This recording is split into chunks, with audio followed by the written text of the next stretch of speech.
Ni-reveal ng singer-actor na si Justin Timberlake na mayroon siyang Lyme disease. Sa Instagram post, sinabi ni Justin na nagdesisyon siyang isiwalat ang sakit para hindi raw yon ma-misinterpret.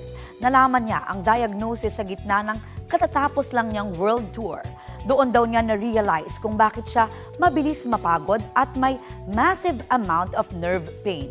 Sa huli, itinuloy niya ang world tour dahil mas nangibabaw daw ang saya niya sa pag-perform kaysa ang stress na kanyang nararamdaman.